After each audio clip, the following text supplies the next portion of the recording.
Welcome to Mailbox Monday and Showcase Sunday for May 19th and 20th. This week I got a number of books. The first three, I believe, for review are shown below if you're watching this on my blog. Two of those were electronic books, ebooks for review. The first of those was Kill City Blues, which is the fifth book in the Sandman Slim series by Richard Kadrey.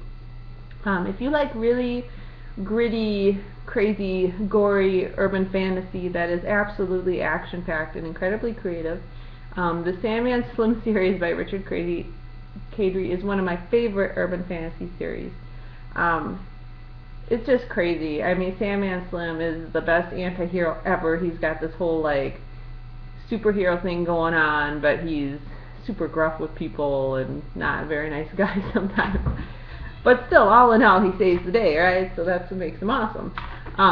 It's a very fun series, and I like it a lot. Definitely adult-only series, so there's a lot of stuff in there that's a little bit weird. So I can't believe this is the fifth book in that series, and it actually releases at the end of July, and I got a copy to review from Harper Voyager, so thank you to Harper Voyager for sending that. I'm really excited to read it because I absolutely love that series. Okay, the next ebook I got for review was Dance of the Red Death, and that is by Bethany Griffith, I believe. It's the second book in the Mask of the Red Death series, or Mask of the Red Death. I might be getting the books mixed up. Anyways, it's shown below. This book releases in June, and hold on just a second here, and I'll look and see exactly the date that it releases. I apologize for delaying here. Alright, I'm clicking down my list just to see when it releases. And it's not working. Sometimes my Chromebook, I do this all on my Chromebook, and sometimes it's a little bit slow. I don't went too far. Alright, I apologize, it's taking me too long. It's Dance of the Red Death, and it's out June 11th. So this is the second book in that trilogy by Bethany Griffith. It's a young adult trilogy that was really unique. I liked Mask of the Red Death a lot. It is kind of a retelling of the Edgar Allan Poe story, but not really. It takes place in a post-apocalyptic world where the Red Death has wiped out a large portion of humanity.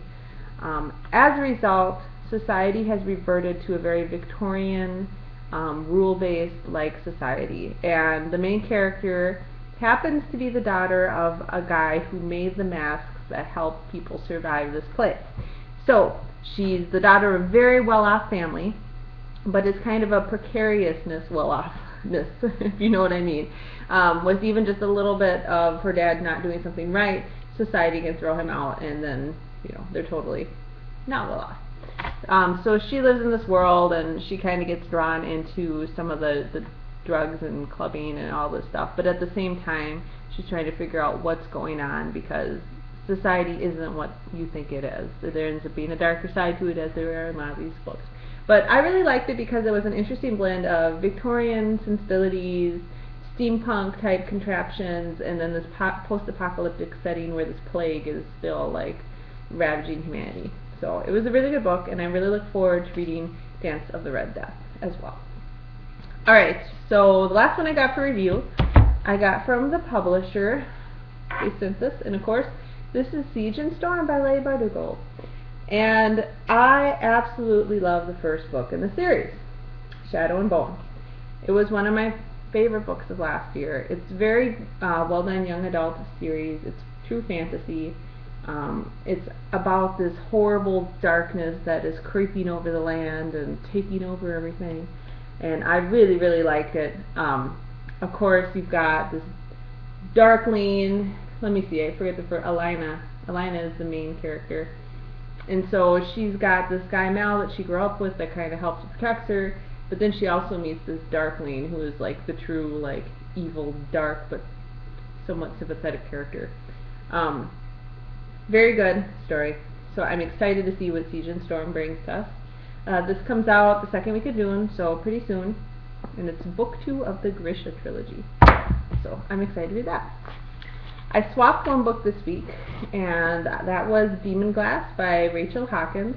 I actually finished reading Hex Hall last week, I think, and it was pretty good. It's very kind of light paranormal young, so it's about witches and demons, and I was kind of on the fence about whether or not I'll read the second book, but then I got my wish granted to that paperback swap, so I probably will go ahead and read it. Then for Mother's Day, I got a book from my husband and my son, and that is The Friday Society by Adrienne Kress. I had been wanting to read this one a long time. I really like steampunk books, and this is supposed to be a very good steampunk young adult read. It kind of follows the lives of these three characters depicted on the front. I believe it's assistant mechanic, a magician's assistant, and who's the third one? Oh, a combat instruction. So there's a lab assistant, a combat instruction assistant, and a magician's assistant. And they kind of become entwined in this mystery when this murder happens at this event that they're at. Anyways, so I look forward to reading that as well. The final book that I don't have here yet because I haven't picked it up from the library, but I'm going to be picking it up in about an hour, is the final book in Amy Plum's series, the Revenant series. And I've really been looking forward to reading that, and I am typing on my computer again. I apologize, I am just not prepared today. So the final book in the series is If I Should Die, and for some reason I get that title mixed up with the novella Die for Her, which I just read and reviewed last week. The third book is If I Should Die, and this is the second book in the Revenant series. Ended on a total cliffhanger. I mean, it ended and you're just like, oh my god, I need to know what happened, I'm gonna die. So If I Should Die is the final book in that series, and I've heard very good things about it so far. I'm getting it from the library. These have been very interesting young adult books about zombies.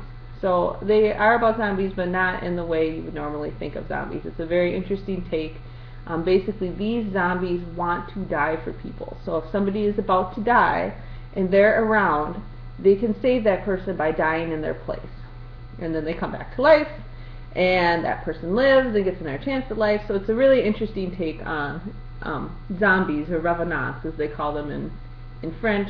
And the whole thing takes place in Paris, which is kind of fun because I've been to Paris once, and it's kind of neat to read this story taking place in a city.